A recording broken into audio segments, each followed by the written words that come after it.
Hey there, if you're looking to update your iPhone apps but aren't quite sure where to start, don't stress, I've got you covered with some straightforward steps. Here's a simple guide to help you through it. Solution 1. Update apps from the App Store. First, open the App Store on your iPhone and tap on your profile icon, which you'll find in the top right corner of the screen. Scroll down to see which updates are available.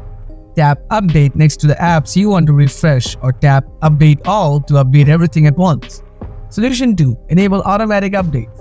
Start by opening the Settings app on your iPhone. Then scroll down and tap on App Store. Toggle on App Updates under the Automatic Download section.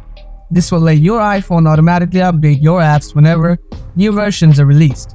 Solution 3. Check for iOS updates. Sometimes, updating iOS can help with app update issues as well. Open the Settings app, then scroll down and tap General. Next, tap on Software Update. If there's an update available, tap Download and Install to get the latest iOS version. By following these steps, you'll keep your apps updated and running smoothly. If you found this guide helpful, I'd love to hear from you. Drop a comment below.